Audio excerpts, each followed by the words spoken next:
우리 황교안 총리에 대한 굉장히 좀 심각한 반론이 들어왔어요. 망치 부인은 황교안 총리에 대해서 반대한다 그랬는데 굉장히 이렇게 저의 뒤통수를 친 굉장히 충격적인 반론이 들어왔어요.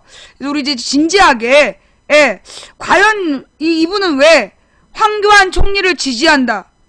경향신문에 나온 칼럼인데요. 같이 한번 읽어보도록 하겠습니다.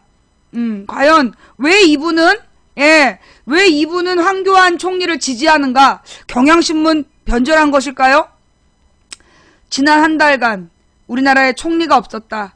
이완구 정 총리가 고 성완종 회장으로부터 돈을 받았다는 소위 성완종 리스트에 연루돼 옷을 벗었기 때문이다. 후임을 결정하는 것도 쉽지 않다. 총리 후보자가 되면 인사청문회라는 만만치 않은 과정을 거쳐야 하니 말이다. 실제로 박근혜 정부 들어서 총리 후보가 된 이들 중 3명이 청문회를 통과하지 못한 채 낙마했다. 그 바람에 세월호 사건 이후 사표를 낸 정홍원 총리는 바통을 넘길 사람이 없어 10달이나 더 현직에 머물러 있어야 했는데 이번에 새 총리로 지명된 황교안 씨도 청문회를 통과하기가 쉽지 않아 보인다. 야당에서 황 씨가 공안검사 출신이란 점을 들어 현 정부가 공안 통치에 나서겠다고 노골적으로 선언한 것이라며 반대를 하는 데다 군대를 다녀오지 않았고 아들한테 3억 원을 편법으로 줬다는 의혹까지 받고 있다. 그럼에도 불구하고 나는 황 지명자가 꼭 총리가 됐으면 좋겠다. 이유는 다음과 같다. 첫째, 황 씨는 박근혜 대통령이 내세울 수 있는 몇 안 남은 카드다. 이번 정부 들어서 총리 후보로 지명된 분들이 인사청문회를 통과하지 못하거나 어렵사리 통과해도 비리로 물러난 이유가 무엇이겠는가? 현 정부의 인사 풀에 있는 분들이 죄다 그런 분들이기 때문이다. 물론 우리 국민들은 돈 욕심이 없는 데다 흠잡을 데 없는 과거를 가졌고 그러면서도 일을 잘하는 분이 총리로 오길 바라지만 아쉽게도 대통령이 아는 분들 중에 그런 분은 없다. 만일 한 명이라도 있다면 정홍원 총리 후임으로 진즉 그분을 지명하지 않았겠는가. 냉정히 생각하자. 이런저런 비리가 있다고 황 씨를 거부해버리면 그보다 더한 사람이 온다. 둘째, 사실 황 씨는 상대적으로 청렴한 분이다. 이전에 총리로 지명됐던 안대희 씨는 현직에서 물러난 뒤 5개월간 16억 원의 수임료를 받은 게 낙마의 결정적 이유였다. 그런데 황 씨는 1년 6개월간 16억 원을 받았으니 3.6배 정도 더 청렴하다고 할 수 있다. 편법 증여 의혹이 있는 돈도 16억 원 중 3억 원에 불과해 20%가 채 못 된다. 이 정도면 현 정부에서는 성인의 반열에 들만하다. 셋째, 도대체 왜 총리만 그렇게 물고 늘어지는가? 2007년 우리는 BBK 의혹이 완전히 해소되지 않은 분을 대통령으로 뽑았다. 그 5년간 국토는 파헤쳐지고 나라빚은 기하급수적으로 늘었다. 북한이 우리 땅에 대포를 쏴도 항의 한번 하지 못했다. 그로부터 5년 뒤 현 대통령이 당선됐고 오늘에 이르고 있다. 총리와 대통령을 비교하면 후자가 훨씬 중요할 텐데 대통령을 대충 뽑는 나라에서 총리한테만 유독 까다롭게 구는 건 도대체 왜일까? 넷째, 황 씨는 역사상 가장 심사숙고해서 지명한 총리다. 새 총리 후보를 발표하기 전 청와대는 출입 기자들에게 이렇게 말한 바 있다. 10시 정각에 발표하겠다. 그런데 10시가 되기 4분 전 청와대는 아무런 이유를 설명하지 않은 채 돌연 발표를 연기한다고 했다.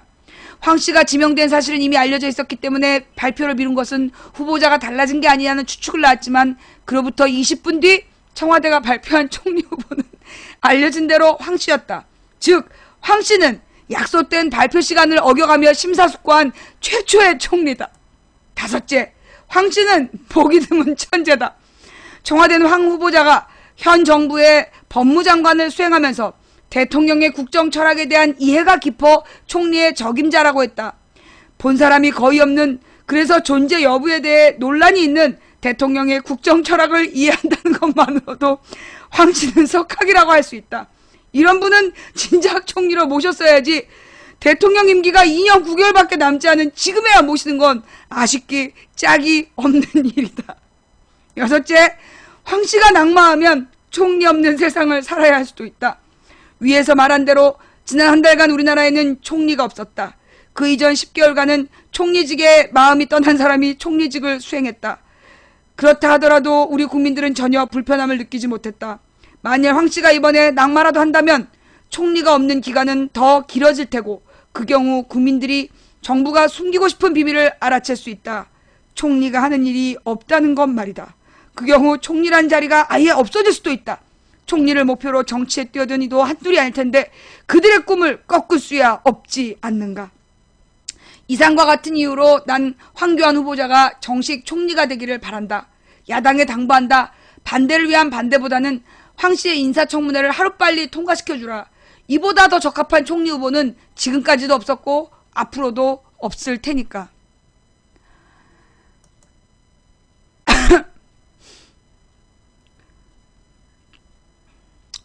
너무 논리적이라서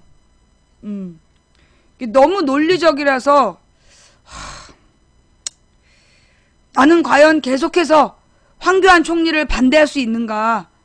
예. 이게 이제 그 경향신문의 서민 교수라는 분의 칼럼이에요. 예.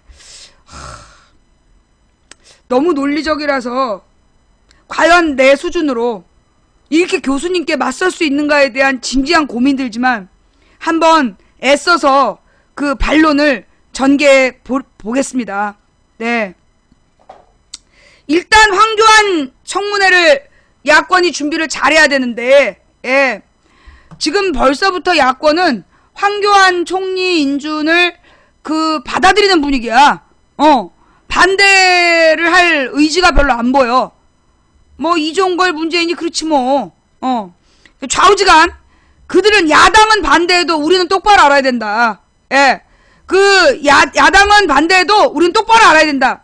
첫째, 법무부 장관은 청문회 과정에서 단 2건을 수임하고 1년 6개월 동안 16억 받은 부분에 대해서 심각하게 문제 제기가 되자 이 황교안 총리 후보가 자기가 합당한 방법으로 기부를 하겠다. 이 문제가 된 돈에 대해서는 자기가 기부를 하겠다라고 얘기를 했다는 거예요. 근데 지금 보니까 기부한 돈이 1억 4천이래.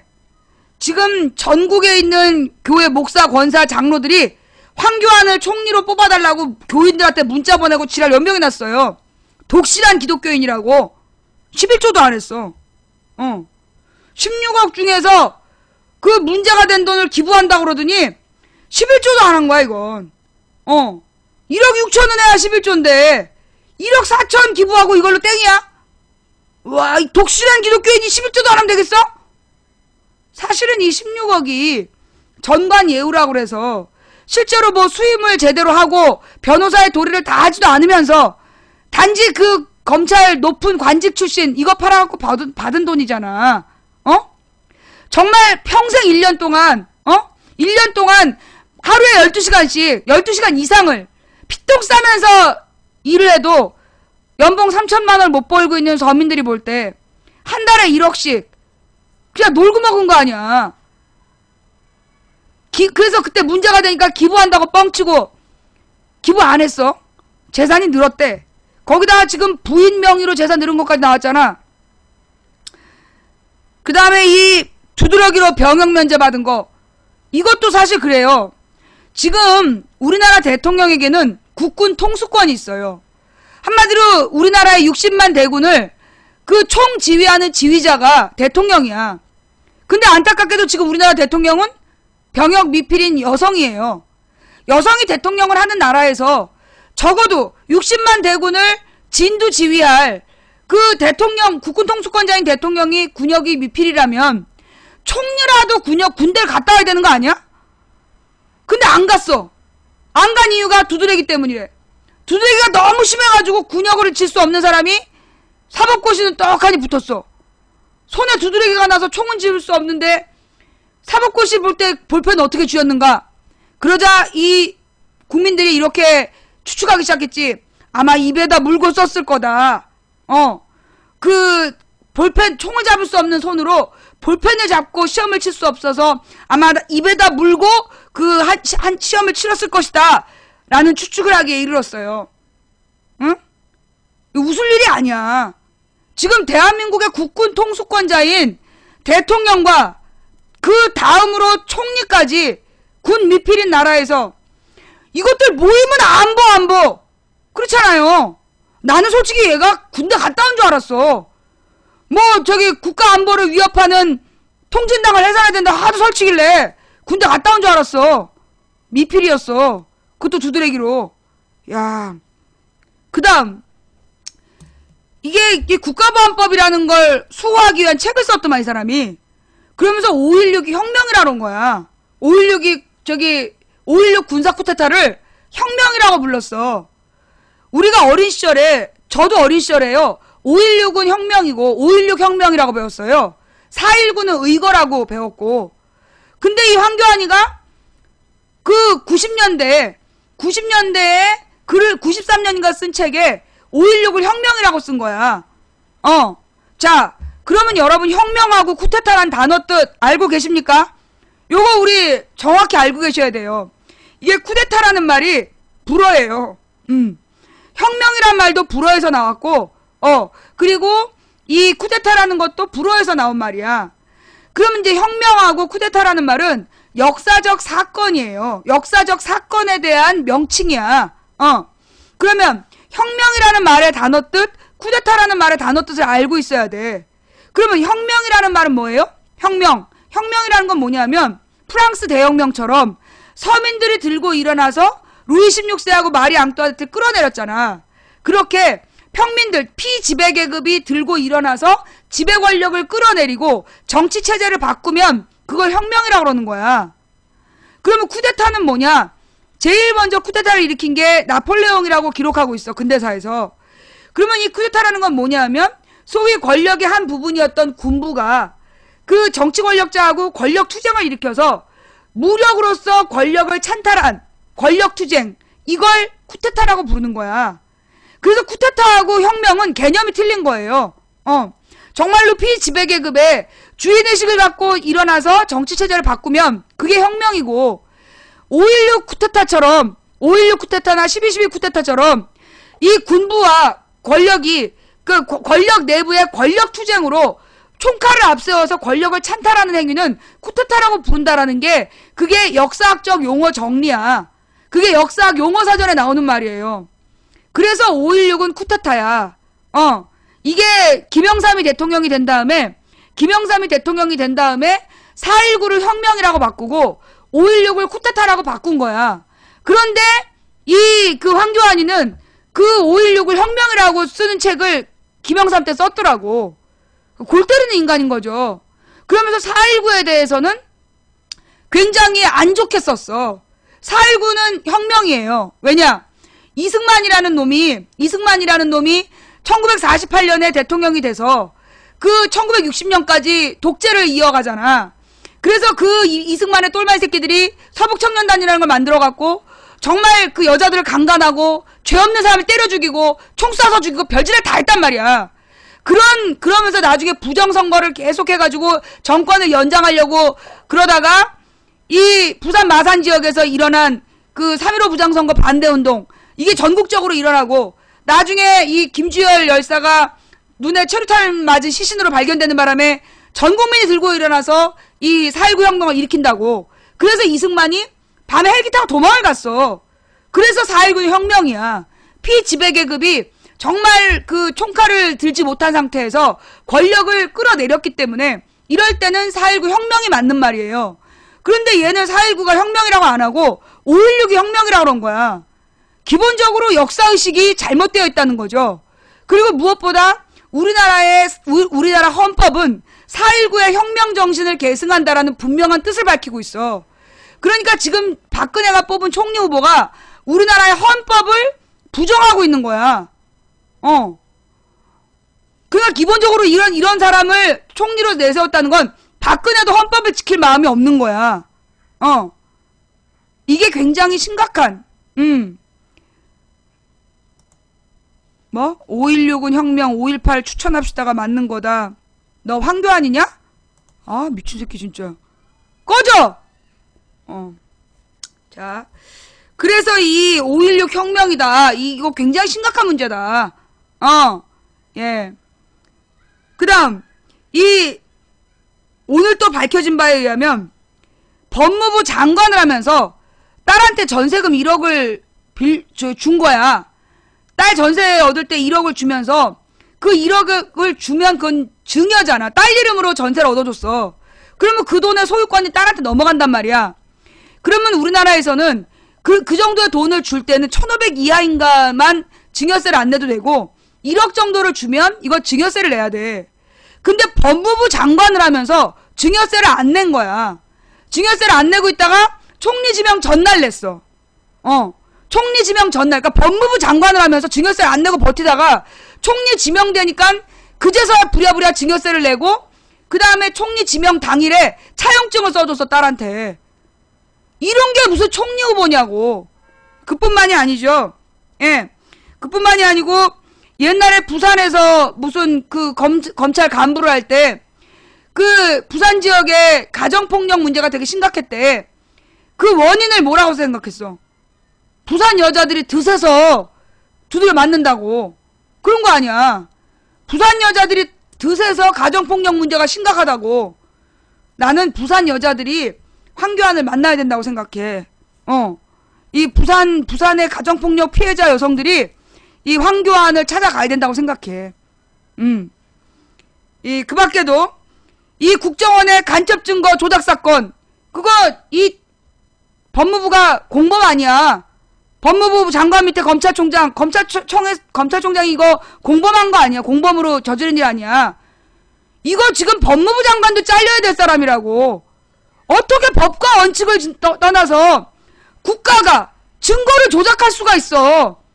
이게 무슨 박정희 전두환 시대야? 박정희 전두환도 이런 짓을 못했겠다.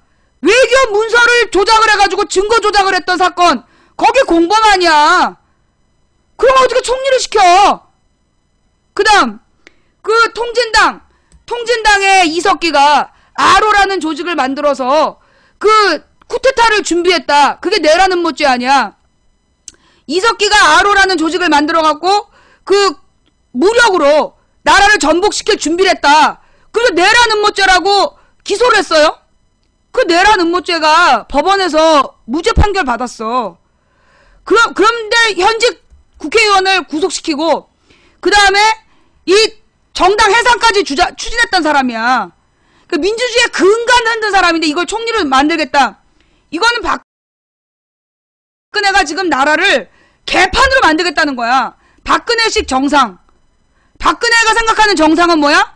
자기 아버지의 독재 시대로 돌아가는 거야. 비정상의 정상이란 말이 뭐냐? 박정희 독재 시대로 돌아가는 게 박근혜가 생각하는 정상이야. 그러니까 거기에 딱 맞는 사람이라고 지금 황교안을 데리고 온 거지. 심각한 문제예요, 이게. 그 밖에도 또 있는데, 삼성 X파일 얘기. 삼성 X파일이 뭐였어? 그 삼성에서 그동안에 사법부나 검찰에 계속 검사나 판사들한테 뇌물을 주고 그 삼성 장학생을 만들었다. 한마디로 인맥을 관리한 거야. 결국은 그래서 검사들이 삼성이 뭘 잘못을 해도 그 삼성에게 유리한, 그래서 삼성은 절대 기소하지 않고 그런 식의 행동을 해왔다는 거잖아. 그래서 삼성에서 뇌물을 준 검찰 명단, 그게 삼성 X파일이었어. 그걸 노회찬하고 김용철이라는 삼성에서 그 뇌물 심부름했던 그 변호사가 둘이서 양심선언을 하면서 발표했단 말이야. 근데 어떻게 됐어요? 노회찬은 대법원까지 가고 유죄 판결을 받고 도리어 삼성에서 검찰에게 뇌물 줬던 애들은 아무도 처벌 안 받았어. 그러면서 그때 그 삼성 X파일 사건이 터지면서 삼성의 불법적인 경영권 승계를 위한 탈세, 이런 게 다 드러났어. 그 탈세가 드러났음에도 불구하고 지금 이재용이 아무렇지도 않게 지네 아버지 경영권을 승계받고 있는 거 아니야. 이 삼성 X파일 사건이 터졌을 때 그게 2006년 가을쯤이었어요. 그 삼성 X파일이 터져갖고 삼성 장학생이 누구냐, 삼성에서 뇌물 받아먹은 판검사가 누구냐, 굉장히 심각한 문제가 됐어. 그런데 그때 삼성 연예인 X파일이 터지는 거야. 뭐 유명한 한류 스타, 언론사 사장과 분가분가 중 언론사 사장이 뭐 돌연사를 했다, 뭐 이런 얘기부터 해갖고 그때 수십 개가 터졌어.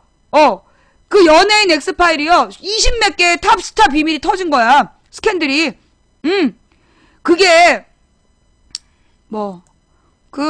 채팅창 얼려라 마라 그러지 말아요. 쟤네들도 저벌레도 듣다 보면 사람 될 수 있어요? 예. 아니야. 백지영 사건은 그때 아니야. 백지영 사건은 그때 아니었고, 그 삼성 엑스파일 사건은 요즘에 갑자기 잘 나오는, 모 여배우야. 그 여배우하고 언론사 사장 누구누구하고 그랬다, 뭐 이런 거. 그래가지고 한 20몇 가지가 터졌어요. 어마어마하게 많이 터졌어. 그때 그 연예인 엑스파일이 터진 게, 그 연예인 엑스파일이 터졌던 게 삼성 엑스파일을 덮기 위해서 터졌던 거야. 지금도 그 삼성 엑스파일에 돈 받아 처먹은 판검사가 대한민국의 판사 검사를 하고 있어. 아니면 뭐 유명한 법조회사로 넘어갔을 수도 있고, 변호사로, 법률회사로. 그놈들이 아직도 나라를 만들고 있는데, 지금도 그때 당시에 김용철 변호사가 밝혔던 삼성의 탈세 규모가 몇 조 원이야. 몇 조 원의 탈세. 그놈들 지금도 처벌 안 받고 있잖아. 그 당시에 그 사건을 담당했던 게 황교안이었어. 이 삼성 엑스파일 문제도 이거 터트려야 되는데, 보니까 이 언론에서는 삼성 엑스파일 문제를 안 터트리려 그래. 왜? 삼성을 건드리면 언론사가 문 닫는 수가 있다 그러면서, 지금 야당도 삼성에서 다 이제 돈 받았는 모양이야. 삼성 엑스파일 안 건드리려고 그래. 삼성 엑스파일 건드렸다 노회찬이 배치되는 걸 보고 지금 쫄아가지고 야당에서도 지금 삼성 엑스파일 안 건드리려고 그래. 이 삼성공화국이란 말이 왜 나왔겠어. 자, 이게 이제 이 그러니까 이게 지금 황교안의 청문회에서 우리 국민들이 집중을 해서 봐야 될 부분이에요. 예. 물론 이제 그나마 상대적으로 깨끗하다. 얘를 거절하면 더 흉측한 괴물이 올 수 있으니까 총리로 받아들여라. 뭐 지금 야당에서도 그런 생각 할 수 있어요. 만약에 황교안을 거부하면 뭐 제2, 제3의 문창극 같은 애가 올 수도 있다. 그러면서 막 두려워하고 있는 거야. 이 미친 거지. 미친 거 아니야. 더 무능력한 놈이 올까봐 총리하면 안 되는 애를 총리로 받아들여야 되는 나라. 이게 말이 되냐? 지금 그 삼성물산하고 지금 제일모직이 또 합병을 한대요. 예. 이 합병하는 과정에서 소위 삼성 STS인가? 그래서 이제 그 삼성의 지분을 되게 싼 값에 이재용에게 다 넘겨서 이재용에게 경영권을 넘긴 그게 불법이었고, 그걸 밝혔지만 처벌받지 않았어. 이건희가 모든 책임을 지고 감옥에 가야 되는데 감옥에 안 가는 대신 경영권에서 손을 떼겠다. 그랬다가 이건희 대노 그러면서 씩 돌아와가지고 경영권 행사하다가 지금 쓰러져가지고 1년 이상 그 공백 상태가 벌어지고 있는 거 아니야. 유전 무죄, 무전 유죄, 이건 나라가 아니에요. 그렇게 법과 원칙이 지켜지지 않는 나라에서는 국민들에게만 법을 지켜라 그러면 안 되는 거야. 결국 이런 식의 원칙과 법이 지켜지지 않는 나라는요, 이 망할 수밖에 없어요. 폭동이 일어날 수밖에 없어. 그렇잖아. 분노한 이 국민들이, 분노하고 급진적인 일부 국민이 어떤 문제를 일으켰을 때 그들에게 뭐라고 비판할 거야. 지금 현 정부가 법과 원칙을, 헌법을 무시하고 그 세금을 내야 되는 것도 안 내고 국민의 의무도 안 하고 그 사람들한테 뭐라고 비판할 건데. 그래서 윗물이 맑아야 아랫물이 맑다는 얘기가 나오는 거예요. 이게 점점 사회가 혼란으로 가고 있다는 거지. 이걸 그냥 침묵하면 안 된다는 거야. 근데 솔직히 나도 두려워. 이 황교안을 거절하면 그 다음에 누가 올까? 그러니까 요즘에 박근혜 무슨 인사를 보면요, 공포영화 보는 것 같아. 공포영화. 이게 왜 뭐라 그러나, 뭐 여대생 기숙사 이런 거 보면 막 갑자기 뭐 확 나타나 그러잖아. 아니 박근혜 무슨 인사 지명은요, 공포영화야, 공포영화. 재난영화. 재난영화. 도대체 이번 재난은 언제 끝날 건가? 이 재단으로 끝인 건가? 이 나라를 쑥대밭으로 만들고 있는 박근혜. 2년 반 전에 그 박근혜가 대통령이 된다고 설쳤던 인간들 어디서 뭐 하고 있는지 그 인간들한테 진짜 책임을 물어야 돼. 국민의 피해 보상을 청구해야 된다고. 다음으로 넘어가서요. 예. 자, 이 법과 원칙이라는 거 사실 그래요. 지금 내가 매번 얘기했던 얘기지만 다시 한번 강조하면 어떤 나라가 민주주의 국가이려면 어떤 나라가 민주적인 국가가 되려면 반드시 필요한 게 두 가지야. 하나는 언론의 자유. 언론이 정치 권력을 비판할 자유가 살아있어야 되고 또 하나는 사법부가 철저히 독립되어서 국가 권력으로부터 독립된 상태에서 정말 국민 다수의 인권을 바탕으로 해서 판결 내릴 수 있어야 돼. 근데 지금 우리나라는 그 두 가지가 굉장히 심각하게 침해받고 있죠. 소위 메이저 언론이라고 이야기할 수 있는 KBS, MBC, SBS 그리고 종편들이 모두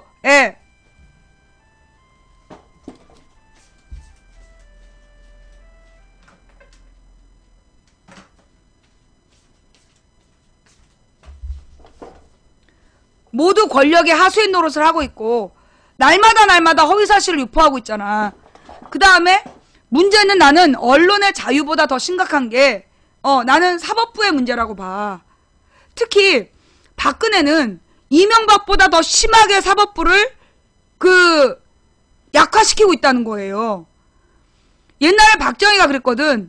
이승만 때는 법이 없었어. 그냥 손가락총으로 저 새끼 빨갱이야 그럼 죽였단 말이야. 그런데 박정희 때는 어떻게 했냐? 판사들을 자기 하수인으로 만들었어. 그래서 그 당시에 이 판사들이 박정희 때 죄 없는 사람을 아무런 간첩이란 증거도 없이 80일, 70일을 고문해가지고 막 대장이 삐져나오면서 발뒤꿈치가 다 사라지고 대장이 삐져나오는 고문을 당하면서 그 자백한 내용만 가지고 사형 선고를 했었다고. 그 당시에 그 판사들이 느꼈던 자괴감. 그래서 민주정부가 87년 이후에 판사들이 양심선언하면서 다시는 그런 시대로 돌아가면 안 된다 그랬는데 지금 박근혜 시대에 이 삼성으로부터 돈 받아 처먹은 판검사들이 그 박근혜 시대에 철저히 박정희 때 판사들로 돌아가고 있어. 굉장히 심각한 상황이에요. 그 어떤 나라가 이 판사들이 그런 행동을 하잖아요. 이 삼성 장학생으로 살아온 판검사들이 나라의 법을 주무른다라면 이 나라에서 앞으로 벌어질 어떤 불법적인 문제에 대해서 국민들이 불법적 폭동을 일으켜도 정부는 할 말이 없는 거야.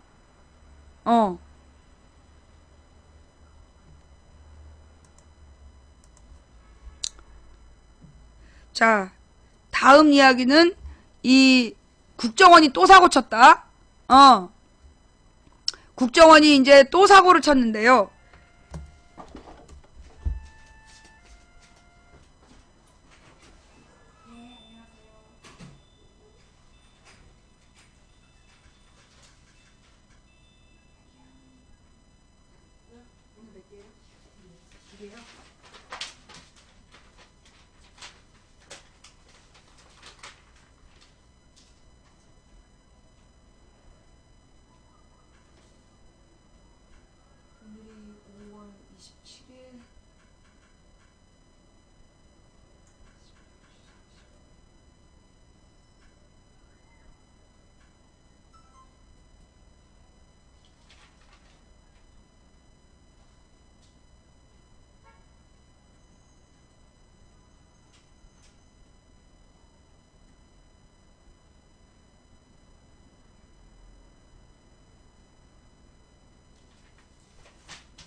고맙습니다. 수고하세요.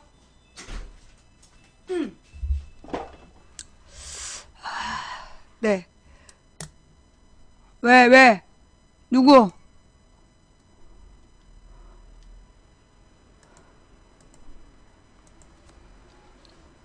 자, 그래서요. 그러니까 문제는 뭐냐면 사법부가 법과 양심에 따라서 정말 다수 국민의 피해자를 위한 그 판결을 내리지 않는다라면 그 나라는 더 이상 운영될 수가 없어. 지금 나는 대한민국에서 가장 심각한 문제는 사법부의 문제라고 봐. 정상적인 판사들이, 정상적인 판사들이 지금 한 3분의 1도 안 남은 것 같아. 그래서 나라의 기강이 지금 흔들리고 있는 거예요. 이런 나라의 기강이 흔들린 나라는요, 오래 갈 수가 없어. 우리의 미래가 굉장히 엄혹해지는 건 누구 때문이야? 판검사들을 병들게 만들고 부패시킨 삼성. 그 삼성 엑스파일에 대해서 아무도 처벌받지 않았던, 범죄자들이 처벌받지 않았던 그 상황. 그게 지금 대한민국을 이꼬라지로 만들고 있다. 그 주범이 황교안이고, 그런 황교안을 지금 총리로 만들려는 박근혜 정부. 그들의 이 일탈행위가 어디까지 갈 거냐. 그들의 불법 범법이 어디까지 갈 거냐. 대한민국의 법과 원칙을 강간하고 있다고 봐, 나는. 박근혜와 황교안이.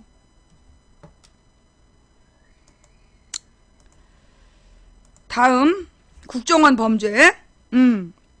이 국정원에서 2011년에 국정원에서 2011년에 전교조를 불법화하고 전교조를 2011년에 전교조를 불법화하는 판결이 나왔잖아. 그거를 국정원이 주도했다라는 게 밝혀졌어요. 그 얘기 들었죠? 그 다음에 뭐였지? 두 번째가 민주노총의 탈퇴를 유도하는 공작. 전교조가 그때 2011년인가에 그 불법 노조라고, 그러니까 그게 언제 2012년인가? 전교조가 불법 노조로 판정을 받잖아. 판결을. 그 당시에 그 전교조의 불법 노조로 만드는 과정을 국정원에서 공작을 폈다라는 게 이번에 밝혀졌어. 그리고 법의 노조, 법의 노조로 만들었던 거.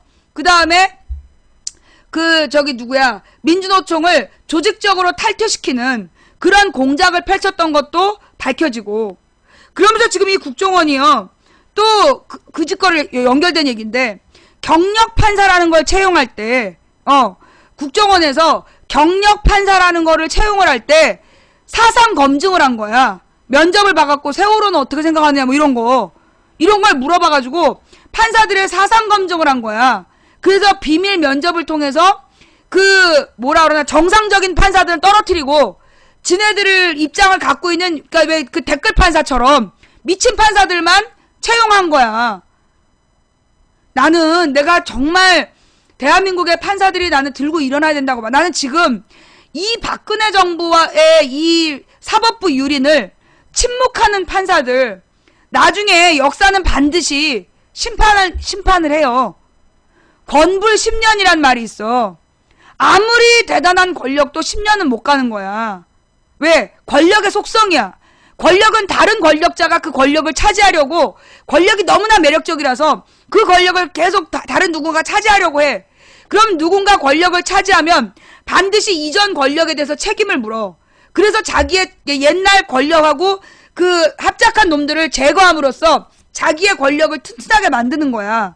그래서 권불 10년이란 말이 있어요. 다시 한번 얘기할게요. 권불 10년이라는 말이 뭐냐? 아무리 막강한 권력도 10년 이상 유지가 안 된단 말이 있다고. 그게 왜 그러냐? 권력의 속성이야. 권력은 너무나 매력적이기 때문에 그 권력을 차지하기 위한 그 욕심들이 반드시 있다는 거야. 그 욕심을 가진 자가 권력을 쥔 다음에는 제일 먼저 뭘 하냐? 과거 권력에 부역한 놈들을 치는 거야. 그래서 자기 사람을 심고 자기의 권력을 강화하는 방향으로 간다는 거죠. 그래서 나타난 현상이 뭐냐? 지금 박근혜 이명박 때 판사들이 어떻게 법과 양심을 유린했는지 반드시 새로운 권력자가 권력을 잡으면 드러나게 돼 있다고. 그 드러날 때 그때 부끄럽지 않으려면 지금 대한민국의 판사들이 결단을 내려야 돼. 이런 짓을 용납하면 안 된다고. 권불 10년. 자, 그래서 오늘 망치 부인이 하고 싶었던 이야기는 여기까지예요. 자, 그러면서 글이 또 하나 있는데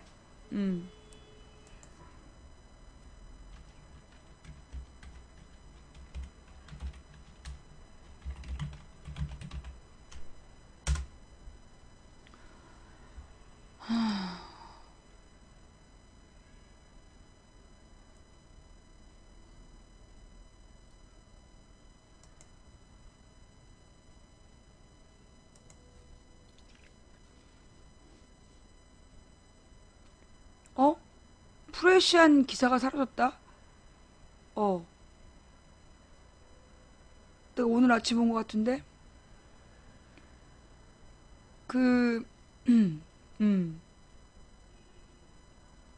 486 기생정치를 끝내고, 486 기생정치 그러면서 그 숙주정치를 끝내야 된다. 그것 좀 기사 좀 찾아봐 주실래요? 프레시한 기사인데 지금 찾을 수가 없네. 그러니까 그 소위 2000년에 김대중 대통령이 전대협 출신들을 대거 받아들여서 공천을 받아. 근데 이제 그 당시에 공천을 못 받은 몇 명이 있었어. 그래서 이제 2000년에 도전했다가 2004년, 2008년 이때 2004년에 대대적으로 그 노무현 대통령 탄핵 정국에 집권을 하게 돼요. 예, 노무현 정권, 노무현 대통령 탄핵 때 대대적으로 집권을 하게 된다고. 그러니까 국회의원이 된단 말이야. 어떻게 보면 나는 486은 노무현 대통령 덕분에 나는 국회의원 됐다고 생각해.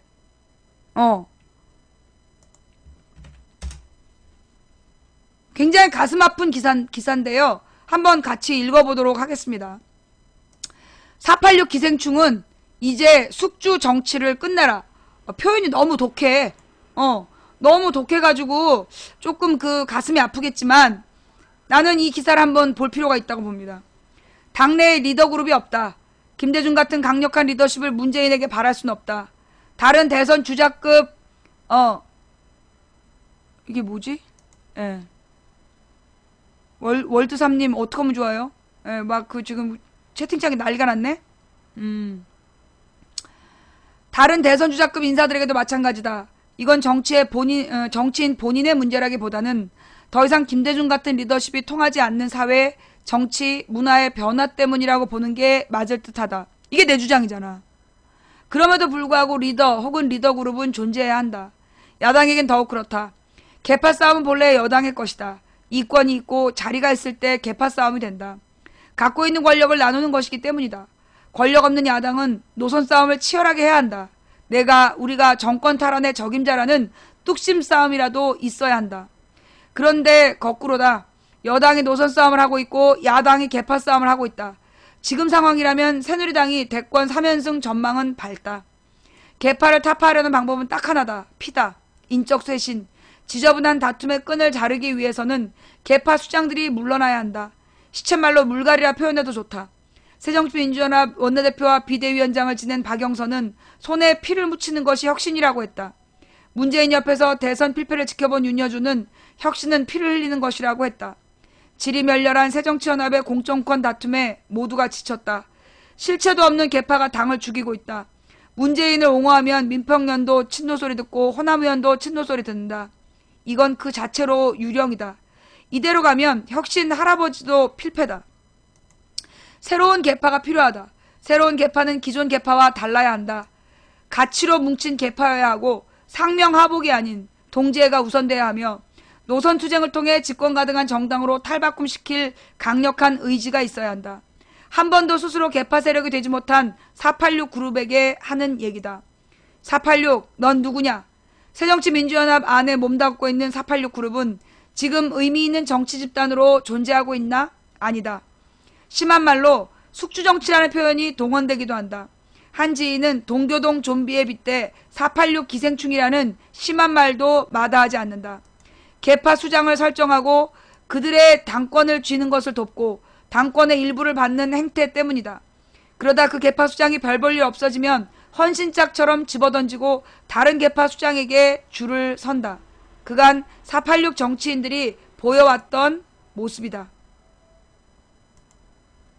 숙주정치 486 기생충 아픈 말이다.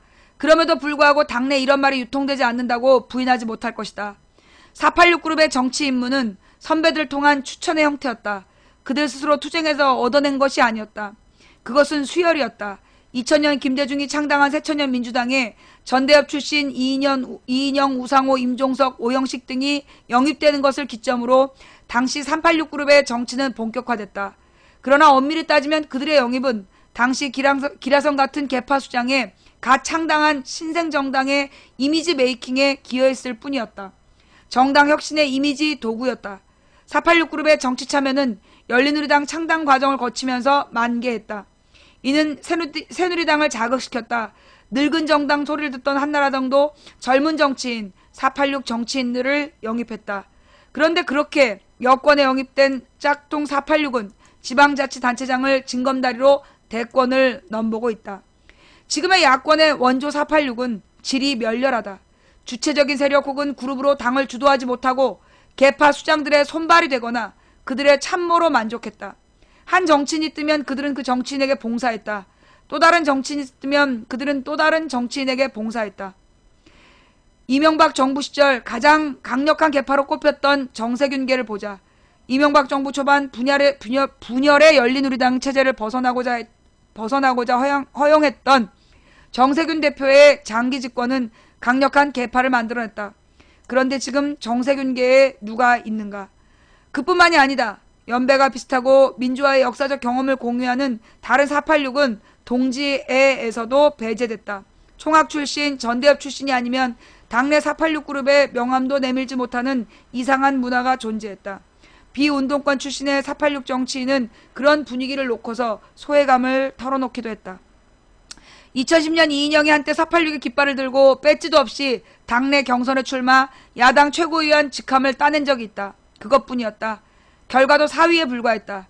이인영을 돕던 동지들은 곧바로 복무하던 계파 수장의 품으로 다시 돌아갔다. 왜? 결국 공천권은 계파 수장들이 나눠 가지니까. 지난 28 전당대회도 마찬가지다.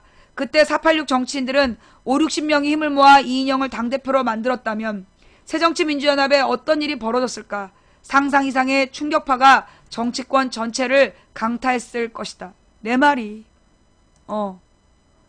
이거 아니야.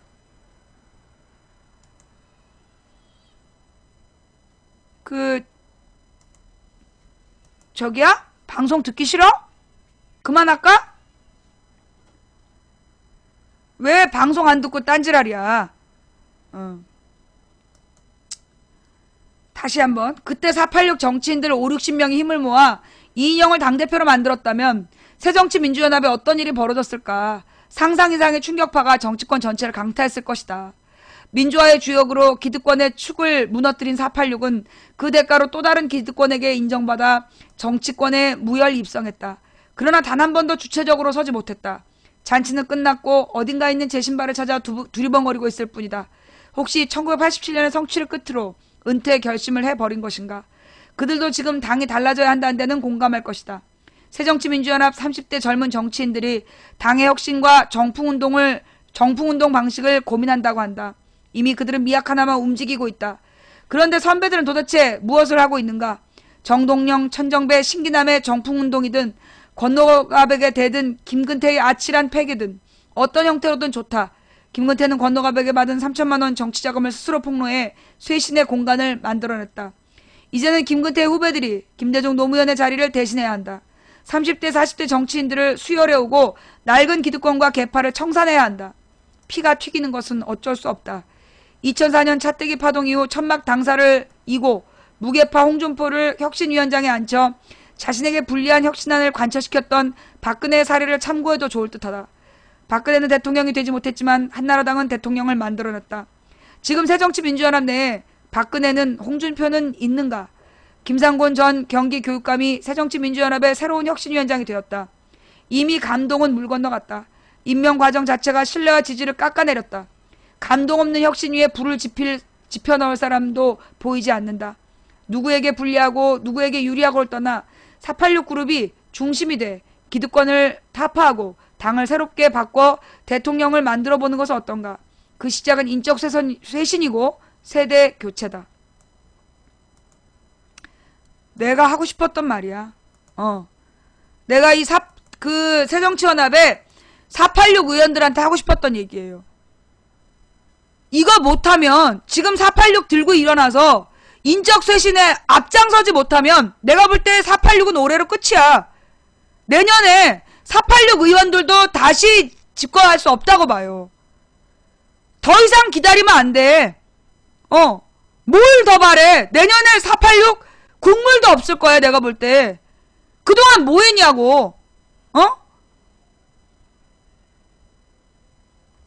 자, 그래서 그 486에게 기생정치를 끝내라 라는 이야기를 오늘 준비한 마지막 이야기로 했고요. 자, 우리 간만에 제가 5시 이전에 끝나면 전화를 받기로 했죠. 오늘 방송 볼만 하셨어요? 예. 제가 이제 사실 마음이 별로 행복하지 않지만 그래도 오늘도 즐겁게 방송하려고 애썼는데 별로 전달이 안 됐나 봐요. 예. 네. 오늘 방송 보시고 어떠셨는지 지금 그 전화 통화 할게요.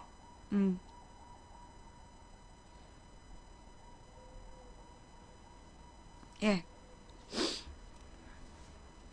방송 볼만 하셨어요? 예.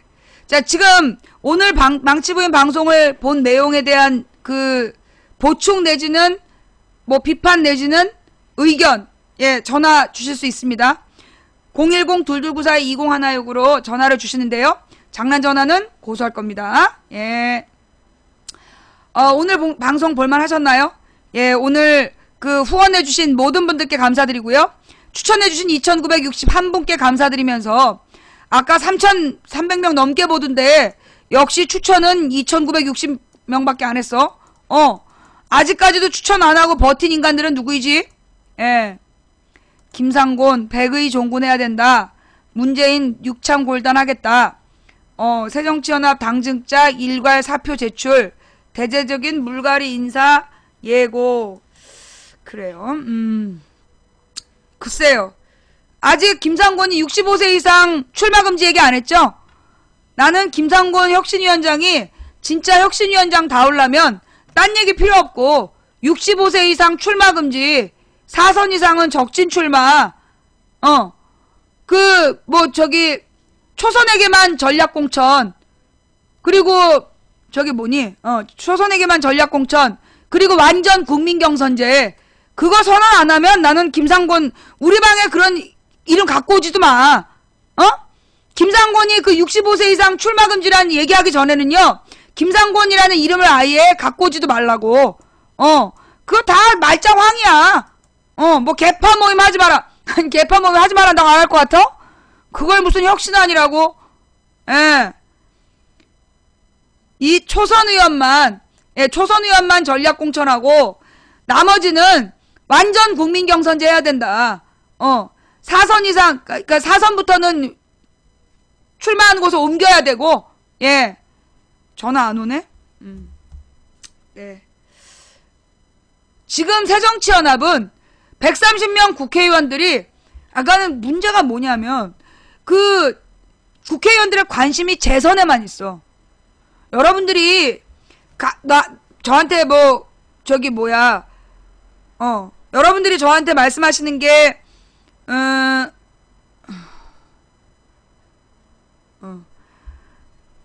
국회의원 하라 이런 얘기 자꾸 하시잖아요. 내가 왜 국회의원을 안 나가느냐. 내가 2004년부터 7년까지 여의도에서 보니까 국회로 간 멀쩡한 사람들이 당선되자마자 재선되려고 그것만 생각해.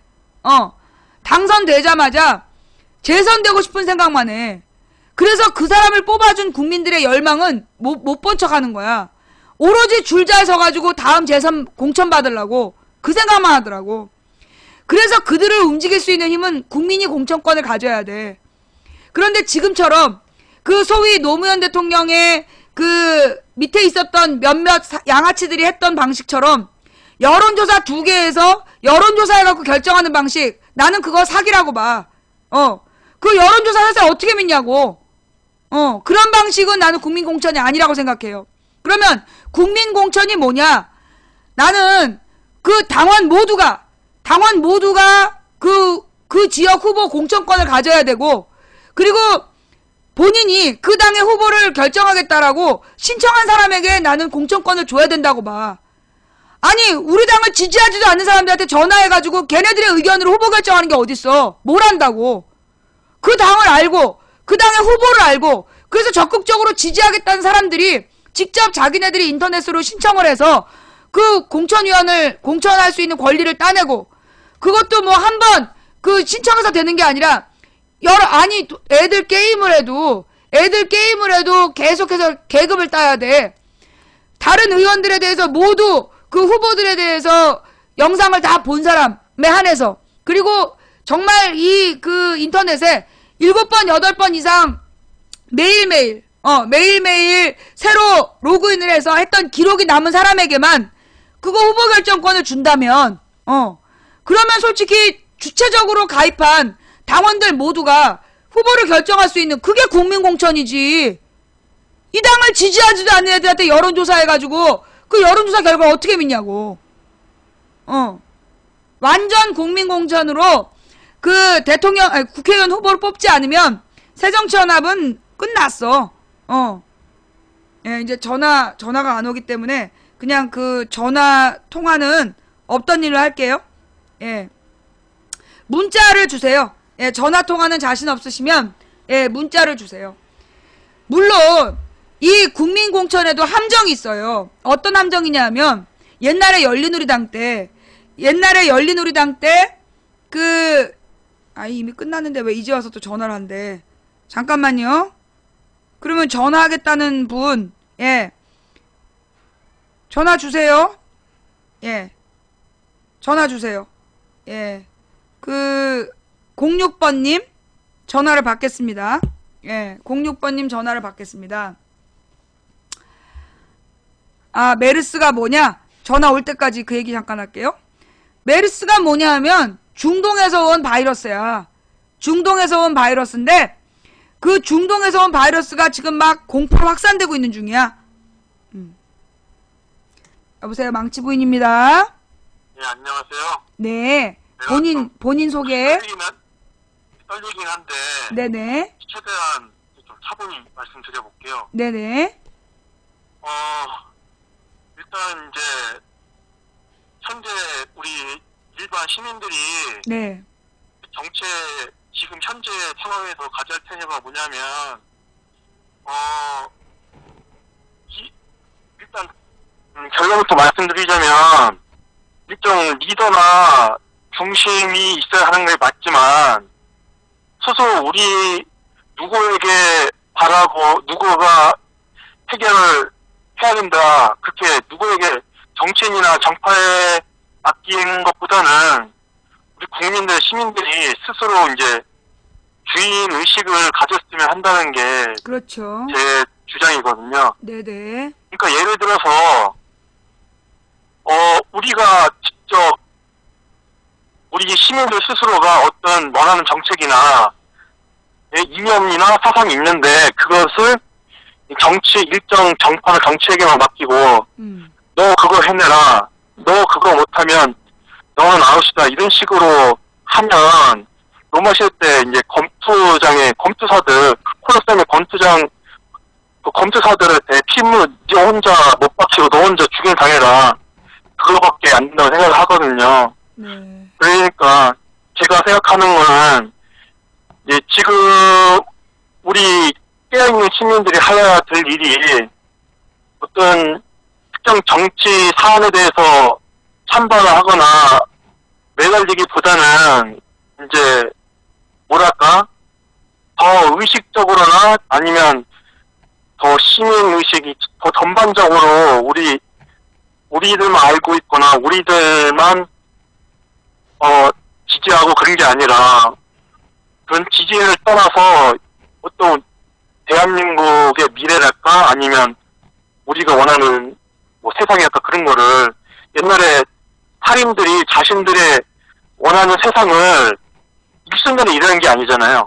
이 수백 년간 조선시대 수백 년간 죽임을 당하고 끊임없이 자신들의 죽임을 당하면서 또 뭐 자기 후예들을 기르는 걸 이제 계획하지 않고 그런 수백 년간의 노력과 그 피를 통해서 결국은 풍조파들한테서 살인들이 권력을 쟁취했잖아요. 나중에 부패하긴 했지만 그것처럼 우리 시민들도 어떤 당장의 정파나 정치인에 매달리기보다 좀 더 거시적이고 좀 더 포괄적인 그런 의식을 가지고 좀 그런 근본적인 네. 사상이나 그런 예, 의식에 선물이 없기 때문에 예, 뭔 예, 말씀인지 교육을 해야 되지 않을까 알겠습니다. 생각합니다. 네네. 좋은 말씀 감사드리고요. 예, 그니까 뭐, 깨어있는 시민들의 주체적인 참여로, 우리가 앞으로 나아가야 될 민주주의의 목표와 방향을 설정하고, 그것을 야당 정치인들에게 요구해야 된다, 이런 말씀이신 거죠? 예, 그러니까 1승 2승 간에 침착하다 보면, 결국 이제 또 힘을 치는 사람밖에 안 남는다. 그러니까 결국, 우리 정치인이 우리를 끌어가게 하기보다는 우리가 끌어올리는 방식이 돼야 된다. 그런 그렇죠. 생각입니다. 맞아요. 제가 그게 우리 망치부인 하고 싶은 방송하고 있는 말씀이었습니다. 목표예요. 예. 네, 좋은 말씀 감사합니다. 예, 네, 좋겠습니다. 들어가세요. 예. 그러니까 사실 이제 우리가 이 정치인을 바라보면서 말이에요. 예. 어떤 구세주가 나오길 바라면 안 돼. 우리 국민들이 메시아 같은 정치인을 바라면 안 된다고. 이 메시아 같은 정치인이 나타나서 하루아침에, 그러니까 가령 노무현 부작용이야. 노무현 대통령의 부작용이라고. 김대중 대통령을 그러니까 호남 출신 많은 국민들이 수십 년을 염원해가지고 김대중을 대통령을 만들었어. 근데 김대중이 대통령이 된 다음에 이제 더 이상 대한민국에서 정권 재창출이라는 걸 아무도 꿈꾸지 못한 상황이었어요. 그런데 그때 혜성처럼 노무현이 나타난 거야. 그래갖고 노무현이 정말로 정권 창출이 불가능한 상황을 뚫고 너무 멋있게 감성적으로 싸워서 결국은 정권을 재창출해낸 거야. 근데 그러면서 사람들은 그런 사람이 또 나타나길 바란 거야. 근데 내가 그랬잖아. 그 노무현 같은 사람은 200년에 한 번 나올까 말까한 귀재라고. 다시는, 그러니까 앞으로 200년 지나지 않으면 그런 사람 안 나와. 그러니까 우리는 그런 뭔가 혜성처럼 나타난 스타가 나타나서 우리의 답답함을 풀어주고 정말 질 것 같은 경기를 막 이기는 경기로 만들 것 같은 스타를 기다리면 안 된다고. 정말 혜성처럼 나타난 스타 플레이어를 기다리면 우리는 계속 망할 수밖에 없어요. 그러면서 계속해서 어떤 정치인들을 그런 노무현 같은 스타로 만들려고 쇼하지 말라고. 그건 전부 다 쇼야. 결국은 뭐냐면 우리들이 공정한 게임의 룰을 만들고 공정한 게임의 룰을 어떻게 방향으로 제출할 건가. 내가 감옥에서 가장 안타까웠던 장면이 그거예요. 문재인 지지자들이 소위 대통령 선거를 할 때 문재인이 공약이 뭐다라고 얘기한 사람 아무도 못 봤어. 문재인의 공약이 뭐다. 문재인이 대통령이 되면 어떤 일을 할 거다. 그걸 약속하고 다닌 사람이 아무도 없었어. 문재인 지지자라는 사람들이 전부 다 게시판에서 글을 쓰는 게 안철수가 선거운동을 한 해 만에 그것만 했어. 그래서 망한 거야. 그 문재인 지지자들이 실제로 문재인이 대통령이 되면 가져올 우리나라의 상, 이걸 제시하지 못했다는 거야. 그건 문재인 지지자들만의 문제가 아니라 소위 우리 민주 세력 전체의 문제야. 우리 민주 세력 전체가 경제 민주화란 개념도 잘 몰랐고 우리가 원하는 것이 어떤 관계인지도 재정립이 안 됐고 한마디로 우리들 자체가 철학도 없었던 거야. 그래서 정치하고 경제를 보는 기준이 없었고 그러니 노무현이 뭘 잘했고 뭘 못했나, 김대중이 뭘 잘했고 뭘 못했나, 그걸 우리가 구분을 못했기 때문에 우리의 요구사항이 정리가 안 돼 있었던 거예요. 그래서 우리가 질 수밖에 없었던 거야. 그래서 망치 부인이 지금 주장하는 건 당장 누구를 대통령으로 만들까는 중요하지 않다. 누가 대통령이 되든 반드시 해야 될 목표, 그걸 정해야 된다. 그게 얼마나 소중한 가치인지를 우리 민주 세력이 공유해야 된다. 내가 오늘 아마 우리 방송을 다시 재방송을 보면 왜 망치 부인이 이 재미없는 노인들에게 부탁하는 이야기를 왜 했을지 알 거예요. 지금 우리 사회가 막 세대 간에 분열이 돼가지고 무엇을 우리가 같이 공유할지를 모르고 있는데 지금 우리에게 꼭 필요한 건 온 국민이 정말 지혜를 모아야 돼요. 이대로 가면 정말 우리 망할 수밖에 없어. 나라가 망한다니까? 나라가 망해서 우리가 중국에 흡수될 수도 있어, 진짜 이대로 가면. 아니면 일본에게 다시 침략당하거나. 일본이 이번에 우리나라를 침략할 수 있는 권리를 미국에서 따냈잖아요. 우리 정부가 일본을 막아낼 것 같아? 못 막아. 미국은 그냥 일본이 우리 남한을 접수해도 100년 전이나 지금이나 똑같이 그거 그냥 동의하는 사람들이야. 미국은 우리 국민이 아니기 때문이야. 근데 우리나라의 지배 권력은 여전히 미국만 믿고 일본이 우리를 지배하지 못하게 할 거다. 그것들은 110년 전에도 허락했던 놈들이야. 미국만 믿고 일본이 우리나라를 점령하지 않을 거라고 생각하지 말라고. 지금 이대로 가면 북한은 중국에 수통을 대고 우리나라는 일본 놈들이 와서 점령할 수 있어요. 그걸 원하십니까? 그게 아니면 정말 한반도의 한민족이 똘똘 뭉쳐서 정말 복지와 인권이 살아있는 평화의 한반도를 만들려고 우리가 마음을 모아야 돼. 아니면 정말 우리는 또 나라를 잃게 될 거예요. 우리는 100년 전에 나라를 잃어봤잖아요. 또 잃을 수도 있다니까요. 정신을 똑바로 차려야 된다. 예. 제 방송을 한번 보시면 제 방송을 보시면 망치 부인이 왜 이런 얘기를 하는지 이해를 하실 수 있을 것 같아요. 오늘 그 전화 통화는 조금 아까 그걸로 끝내고요. 그 다음에 지랄난다. 예. 잠깐만요. 네. 그래서 정신 똑바로 차리고 국민의 철학을 세우고 우리가 꿈꾸는 민주주의의 목표, 우리가 생각하는 민주주의 국가의 목표와 방향을 우리들이 고민해야 돼. 그거 정치권에 요구해봤자 지금 야당 국회의원들이 하겠어? 진보정당 국회의원들이 하겠어? 그거 못해요. 야당 국회의원이나 진보적인 국회의원들이나 실제로 자기네들의 배지 이외엔 관심이 없기 때문에 그걸 고민해야 되는 게 우리야. 예, 이리저리 휩쓸리지 말고 남들이 막 떠들면 거기 덩달아 가서 아무거나 덩달아 가가지고 흔들리고, 가장 중요할 때 2012년 대선 직후에 우리 모두가 다 같이 힘써야 됐던 건 뭐예요? 국정원 여직원의 댓글 사건이었어. 그런데 그때 온 나라가 미친 듯이 부정 개표가 있었다, 개표 부정이 있었다는 개소리에 넘어가가지고 결국 가장 중요한 때를 놓친 거 아니야. 그 뒤에 국정원 여직원 댓글 증거가 나왔어. 그런데도 뭐 했어? 그 국정원 여직원 댓글 사건에 집중할 때쯤 되면 개표 부정. 그래서 매번 중요한 때를 놓친 거 아니야. 아직도 정신 못 차렸어. 아직도 그거 정신 못 차리고, 그 하루 전에 완성된 엑셀 파일이 그게 다음날 자료를 입력하기 위한 틀거리다. 100번 얘기해도 안 믿어. 타진요야, 타진요. 10,000번을 설명해도 안 믿을 거야. 타블로 학교에 그 교직원이 나와가지고 이거 타블로가 그 학교 출신 맞다 그랬더니 그 교직원이 가짜래잖아. 개표 부정 주장하는 근거가 없다고. 개표 부정 주장하는 근거가 없다고. 그럼에도 불구하고 계속해서 개표 부정을 주장해. 아니, 옛날에 노무현 대통령이 경호원한테 죽었다. 그때 무슨 사진이랑 자료들 글 올라왔다며. 그거 보고 흔들렸다며. 촛불 여대생이 죽었다. 2008년에 촛불 여대생이 죽었다 그러면서 그때 사진하고 자료들이 막 돌았어요. 나도 처음에 보고 이거 뭐지? 근데 보니까 결정적 증거가 아무것도 없는 거야. 무엇보다 시체가 없었어. 결국 그 촛불 여대생 사망 사건은 안마열사 기어이 그 촛불 여대생의 존재를 밝히겠다고 모금을 했어. 모금을 해가지고 광고를 냈지.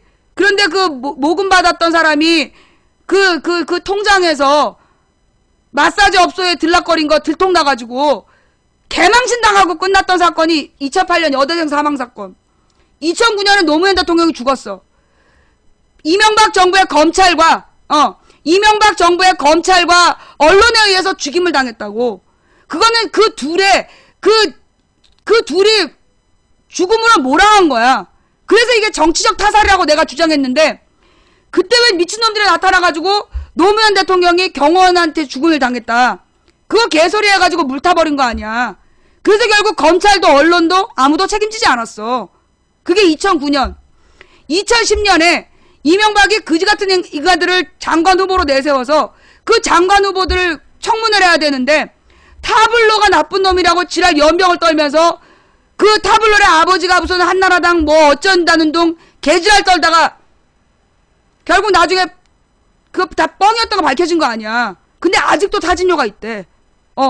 2010년 타진요 아직도 있어. 아직도 타블로에게 진실을 요구한다니까? 그러더니 2012년에는 그 개표 부정 얘기하면서 그러면서 나한테 고소하겠다고. 고소해봐. 개표 부정하는 애들이 날 지금 고소하겠대. 그래, 그럼 고소해봐. 고소해서 법정에서 한번 밝혀보자. 그 개표 부정 주장하는 애들이 진짜면 박근혜 대통령 자격이 없는 거고. 안 그래? 자, 여러분, 내가요, 지금 나를 고소하겠다는 애가 여러 명인데 그 중에 하나가 개표 부정론자들이야. 개표 부정 주장하는 애들이 나한테 고소를 하겠대. 그래, 한번 고소해봐봐. 그 재판장에서 한번 밝혀보자. 너희들의 주장이 맞으면 박근혜가 너네들 말대로 개표 부정이 있었으면 박근혜가 대통령 물러나는 거고. 내가 맞으면 너희들 더 이상 개표 부정 얘기하지 말고 고소해서 법정에서 밝혀보자. 누가 맞는지. 자, 그래요. 그래서 이게 우리 국민들이 늘 그렇게 낚여. 맨날 그렇게 낚인다니까. 왜? 이게 얘네들이 조직적으로 동시에 퍼뜨리는 거예요. 지금 황교안이가 독실한 기독교인이라고 총리를 시켜야 된다고 지금 교회 목사, 장로, 권사들이 교인들한테 문자 보내고 있어. 나는 우리 교회에서 그런 문자 오면 난 교회 옮길 거야. 내가 다니는 교회에서 목사나 권사가 그런 문자를 보내면요, 나는 그 교회 안 나갈 거예요. 여러분도 그렇게 결심하셔야 돼요. 지금 대한민국에서 여러분들이 만약에 다니는 교회 목사가 그런 황교안이 독실한 기독교인이기 때문에 밀어줘야 된다라는 문자를 보냈다, 카톡을 보냈다, 그 교회 나가지 말아야 돼. 그 교회를 끊어야 되는 거야. 목사님이 그렇게 보냈으면 문자를 보내세요. 저는 목사님한테 실망했다. 어떻게 이런 걸 보낼 수가 있느냐. 저는 이제 교회 안 나가겠습니다 하고 선언하고 그 교회를 옮겨야 돼요. 그동안 그 교회에 가서 내가 활동한 게 얼마고 그런 거 생각하면 안 돼. 그런 교회는 다닐 필요가 없어. 어떻게 황교안이가 총리 후보야?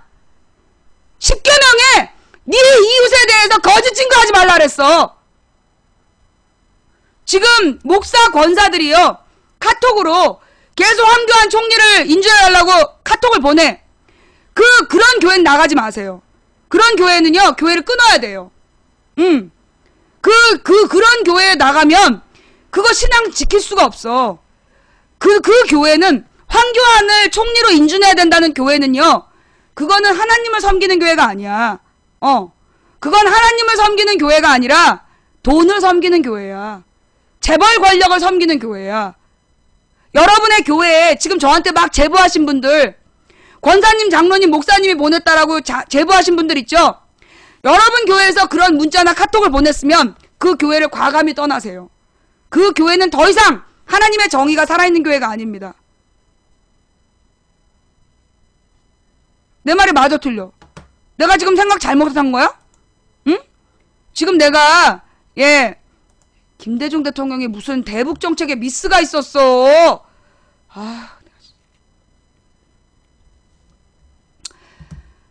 자, 지금 전체 교회에서요, 지금 그런 거 받아보신 분 많죠? 저한테 텔레그램으로 굉장히 많은 분들이 지금 신고를 하고 계시는데요. 내가 받은 것만도 지금 수십 개야. 제가 지금 방송을 통해서 분명히 말씀드립니다. 황교안 총리를 인준시켜야 된다라고 문자나 카톡을 보내는 교회라면 과감히 떠나세요. 그 교회에 하나님 안 계십니다. 네, 분명히 말씀드립니다. 예. 총리가 뭡니까? 총리는 법과 원칙을 지켜서 나라를 나라답게 운영하는 게 총리예요. 그런데 지금 이 법무장관이면서 증거를 조작하다 걸린 사람이야. 그런 사람을 총리로 만들겠다는 교회가 그게 정상입니까? 그런 교회의 목사들은요, 이미 목사가 아니에요. 목자의 자격이 없는 거야. 양들에게 독극물을 먹이는 목자야.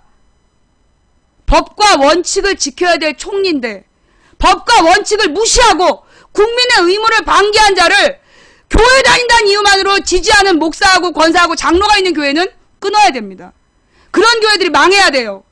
그래야 하나님의 정의가 바로서는 정말 대한민국에 정말 이 하나님의 공의로움을 드러낼 수 있다라고 저는 생각합니다. 지켜보겠어요. 여러분들이 지금 이 목사, 권사, 장로들이 그 카톡 보내는데, 황교안 총리 인준 찬성하라는 카톡 보내는데 어떻게든 싸워나가는지 지켜보겠어요. 여러분들 그렇게 싸우셔야 돼요. 정말로 실망했다. 목사님이 이러실 줄 몰랐다. 저 이제 앞으로 교회 안 나가겠습니다. 라고 얘기하세요. 그리고 나가지 말아야 돼. 그래야 다시는 교회가 앞장서서 더러운 독재 집단의 하수인 노릇을 안 하는 겁니다. 예. 난 아직 우리 교회에서 그거 안 받았어요. 근데 만약에 우리 교회에서 그런 카톡을 보내면 나는 교회 안 다닐 거야. 예. 만약에 내가 지금 나는 카톡이 없어서 못 받았는지도 모르겠는데, 예. 만약에 우리 교회에서 목사님이 그런 거 보냈다. 그러면 나는 교회 안 다닐 거야. 그런 교회 다닐 필요 없어요. 예. 그건 하나님의 공의로움이 죽은 교회야. 아니, 하나님의 공의로움이 임재하지 않는 교회야. 하나님이 버린 교회야. 자, 오늘 방송 여기까지 할게요. 예. 오늘 방송 보시고, 예, 여러분들이 어떤 느낌을 받으셨는지 모르겠지만, 뭐, 저의 방송이 마음에 안 들면 고소하세요. 법정에서 한번 밝혀봅시다. 내가 잘못했는지, 정말로 대한민국에 개표 부정이 있었는지, 법정에서 한번 밝혀보자고. 그래서, 내가 유죄를 받으면 박근혜 대통령 그만둬야 돼. 나는, 개표 부정론자들이 나를 고소하는 걸 두려워하지 않아. 날 고소했으면 좋겠어. 법정에서 밝혀보자고. 개표 부정론자들이 주장한 대로 개표 부정이 있었다.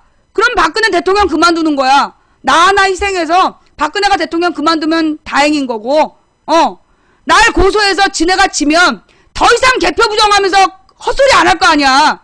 국민들 정신 딴 데로 분산시키지 않을 거 아니야. 고소하고 법정에서 한번 밝혀보자고.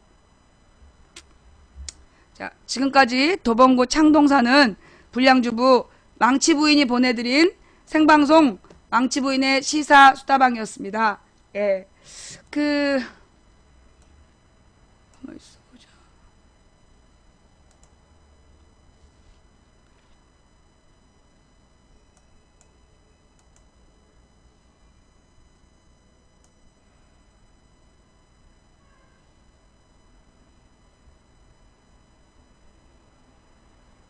오늘 마지막 노래는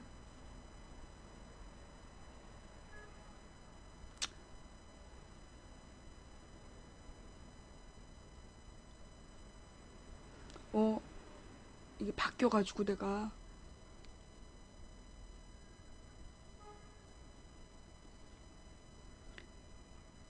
꽃보다 아름다워가 없네.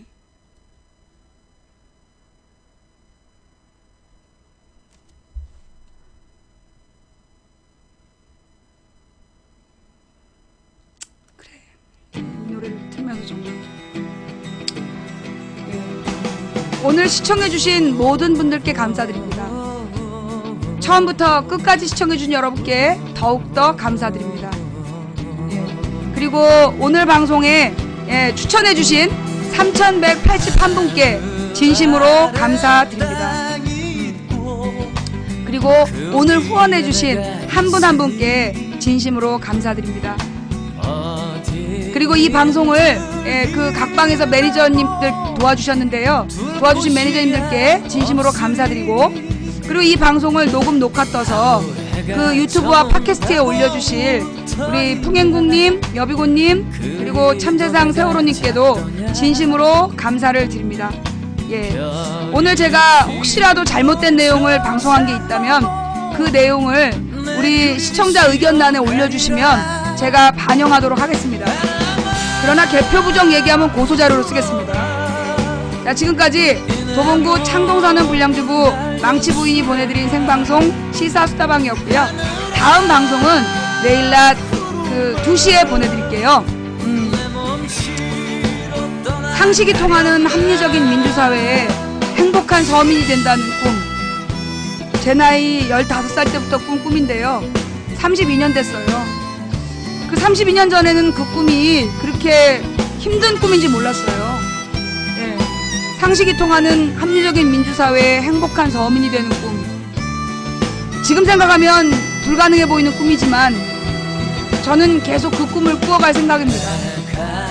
500년 전에 누군가 비행기를 꿈꾸지 않았다면 지금 비행기가 없었겠지요. 제가 오늘 꾸는 상식이 통한 합리적인 민주사회의 행복한 서민이라는 꿈을 온 국민이 같이 꾸게 되면 언젠간 그런 세상이 오지 않겠습니까? 한 사람이 꾸는 꿈은 꿈일 뿐이지만 백인이 꾸고 만인이 꾸면 현실이 된다. 된다고 믿든 안 된다고 믿든 당신의 믿음대로 될 것이다. 누군가 간절히 소망하면 온 우주가 그의 소망을 위해 움직이기 시작한다. 지금 우리가 가는 길은 갈만한 길이라서 가는 것이 아니라 가야 할 길이라서 간다. 앞으로도 우리가 가는 길에 어려움이 많겠지요. 그런 어려움들을 하나하나 극복하면서 답을 찾아갑시다. 우리 긴 인생, 앞으로 우리가 내 나이 47세인데요. 앞으로 한 40년 더 살지 않겠어요? 40년 동안 평생 고민해서 답을 찾는다라면 그것도 의미 있는 삶이 될 것 같아요. 여러분들 40년 뒤에 얘기하면 그걸 어떻게 기다려요 이러시는데요. 어차피 우리 과거에 그 200년 전에도 나라를 걱정했던 지사들이 있었고 100년 전에도 나라의 독립을 지키려고 했던 독립투사들이 있었고 그럼에도 불구하고 지금 우리나라는 여전히 다시 일본의 침략 위기 속에서 그리고 정말 이 권력자들의 그 부패 속에서 신음하고 있습니다. 이 역사는 반복되는 거잖아요. 우리가 오늘부터 다른 40년을 준비하는 첫날이 되었으면 좋겠습니다. 자, 망치분이었고요. 내일 낮 2시에 만나요. 감사합니다. 망치분이었습니다.